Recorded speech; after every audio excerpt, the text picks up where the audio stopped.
Simptom itu adalah sebuah gejala. Apakah kita tuh memunculkan gejala-gejala yang kayaknya kita butuh nih yang namanya pengembangan kompetensi. Nah, kurang lebih ada 5 gejala nih Bapak Ibu yang mungkin bisa kita periksa gitu ya, bisa kita cek gitu ya. Yang pertama adalah kesalahan berulang dalam tugas. Artinya tugasnya dia udah rutin, pekerjaan dia sudah rutin, karyawan tersebut sudah mengerjakan pekerjaannya itu rutin.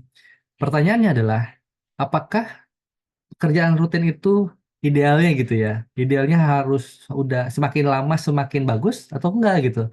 Nah, kalau misalkan karyawan Bapak Ibu mengerjakan sebuah tugas berulang dan masih melakukan kesalahan yang sama, bisa jadi dia menunjukkan bahwa dia memang kurang pemahaman terhadap pekerjaannya dan juga kurang yang namanya keterampilan. Yang kedua adalah waktu penyelesaian tugas yang lebih lama. Yang harusnya tugasnya cukup, ya katakanlah 30 menit atau 15 menit, selesai 1 jam gitu ya. Membutuhkan waktu yang lebih lama untuk mengerjakan tugas-tugas yang sebenarnya itu bisa diselesaikan dengan cepat. Nah, ini menandakan bahwa ketidakefisienan dan juga kurang keahlian. Atau yang ketiga, menurunkan kualitas pekerjaan atau penurunan kualitas pekerjaan gitu ya. Hasil kerja tidak memenuhi dengan standar kualitas yang ditetapkan, mengindikasikan kekurangan kompetensi yang dibutuhkan. Atau yang keempat, rendahnya kepercayaan diri dan juga motivasi. Artinya kalau misalkan kita lihat, ketika dia mau mengerjakan sesuatu, dia merasa kayaknya aku nggak sanggup deh, kayaknya aku nggak cocok deh, gitu ya.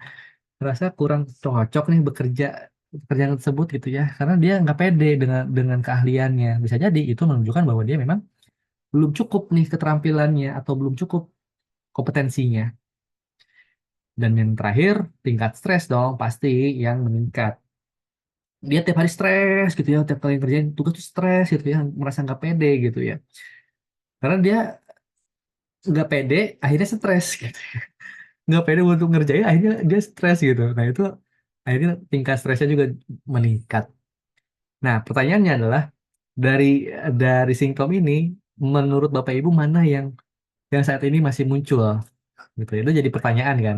Nah silakan dicek ya Bapak Ibu ya, tim Bapak Ibu kira-kira yang mana nih yang muncul ini. Nah karena kalau misalkan ini dibiarkan, ibaratnya kalau misalnya kita punya gejala flu gitu ya, mulai sakit tenggorokan nih, gatel gitu ya, tenggorokan mulai mulai gak enak, wah ini kayaknya mau batuk. Kalau dibiarkan pasti kan jadi jadi flu bener atau batuk beneran gitu ya. Sama, begitupun dengan kompetensi. Ketika kompetensi itu dibiarkan dan tidak diselesaikan, tentu saja akan ada mengalami dampak-dampak yang signifikan.